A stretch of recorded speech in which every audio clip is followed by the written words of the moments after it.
যেই মানুষগুলো এত ঝড়ের পরেও দলটিকে ধরে রেখেছে, যেই মানুষগুলো দলকে নিয়ে গিয়েছে সাধারণ মানুষের কাছে, যেই নেতাকর্মীগুলো, যেই কর্মীগুলো নিয়ে গেছেন মানুষের কাছে, মানুষের মধ্যে ধরে রেখেছে দলগুলোকে, যেই মানুষগুলোর কারণে আজ আমরা আমাদের অবস্থান থেকে আমাদের কথাগুলো বলতে পারছি, সেই মানুষগুলোকে আবার আমরা একত্রিত করতে চাই, ঐক্যবদ্ধ করতে চাই। এবং সেই জন্যই আজকে আমাদের এই নবায়ন, মেম্বারশিপ নবায়ন করার, সদস্যপদ নবায়নের আজকের এই আনুষ্ঠানিক আনুষ্ঠানিকতা। কেন আমরা নতুন সদস্যপদ গ্রহণ করতে চাইছি না আমি সে প্রসঙ্গে যাচ্ছি না। নেতৃবৃন্দ, স্টেজে উপস্থিত নেতৃবৃন্দ ওনারা সুন্দরভাবে খুব সুন্দরভাবে বলেছেন, এবং এর বিষয়টি আপনারাও জানেন। আমাদের এই প্রোগ্রামটি আহ, যেমন বিএনপির প্রতিটি নেতাকর্মীর জন্য একটি অত্যন্ত আনন্দের দিন। আমি যখন সই করছিলাম, মঞ্চে উপস্থিত নেতৃবৃন্দ যখন সই করছিলাম, খেয়াল করে দেখবেন আপনারা, ভিডিও করাই আছে, একটু রিওয়াইন্ড করলে দেখবেন প্রত্যেকটি মানুষ কিন্তু হাস্য উজ্জ্বল ছিলেন। অর্থাৎ যেই প্রতিষ্ঠানটির সাথে আমরা এত কিছুর পরেও আছি, সেই প্রতিষ্ঠানটিতে যখন আমরা আবার নবায়ন করছি, এটি একটি আনন্দের বিষয়। এবং এই আনন্দ আমরা সমগ্র বাংলাদেশে বিএনপির লক্ষ কোটি নেতাকর্মীর মধ্যে ছড়িয়ে দিতে চাই। আমি দৃঢ়ভাবে, এই যে ঝড়ের কথা বললাম সহকর্মীবৃন্দ, ঝড়ের পরে আমরা দলকে পুনর্গঠন করছি। আমরা দৃঢ়ভাবে বিশ্বাস করতে চাই, আমরা দৃঢ়ভাবে বিশ্বাস করতে চাই, আমরা ইনশাল্লাহ জনগণের সমর্থন আমরা পাব।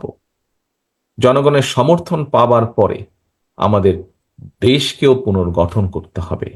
দলকে যদি আমরা সঠিকভাবে পুনর্গঠন করতে না পারি, আমরা দেশকে পুনর্গঠন করতে পারবো না। দেশকে পুনর্গঠন করার জন্য, রাষ্ট্রকে মেরামত করার জন্য আমরা কিন্তু 31 দফা দেশের সামনে, দেশের মানুষের সামনে উপস্থাপন করেছি আমরা।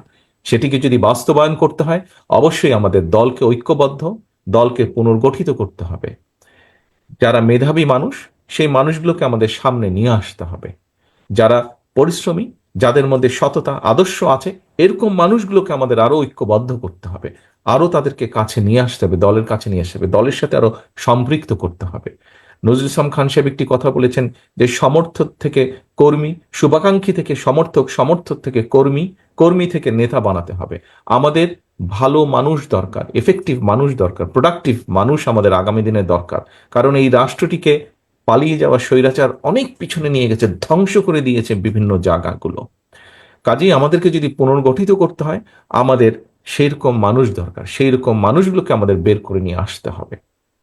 কাজেই সহকর্মীবৃন্দ, আজকে যেই কর্মসূচি আমরা শুরু করলাম, আমার সামনে আমি যেই নেতৃবৃন্দদেরকে দেখতে পাচ্ছি, এখানে আমাদের জয়েন্ট সেক্রেটারিরা আছেন, এখানে আমাদের বিভাগীয় সাংগঠনিক সহ সাংগঠনিক নেতৃবৃন্দ আছেন।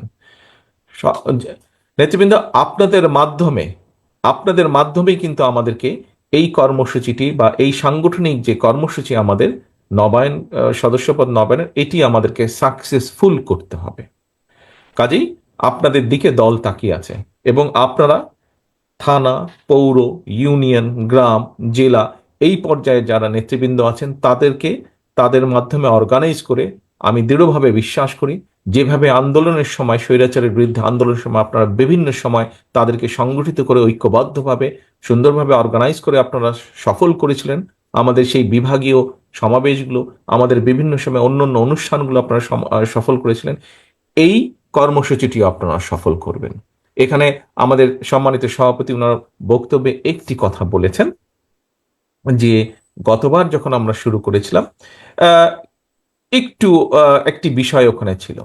আমরা চাই সেই বিষয়টিকে, সেই দুর্বলতাটিকে এবার পাশ কাটিয়ে, সেই দুর্বলতাকে ওভারকাম করে আমরা আরো ভিতরে চলে যেতে চাই, অর্থাৎ আরো তৃণমূলের কাছে চলে যেতে চাই। যেই তৃণমূলকে আরো সংগঠিত করলে আমরা দলকে সংগঠিত করতে পারবো। প্রিয় সহকর্মীবৃন্দ, আমি বক্তব্য বাড়াবো না। এখন বক্তব্য থেকে কথা হচ্ছে কাজ। এখন কাজ, আমাদের বিশাল কাজ আমাদের সামনে আছে। আসুন, যে উৎসাহ, যে উদ্যোগ, যে দেশপ্রেম নিয়ে আমরা স্বৈরাচারের বিরুদ্ধে, গুম খুনের পরেও, শত অত্যাচার নির্যাতনের পরেও আমরা দমে যাইনি।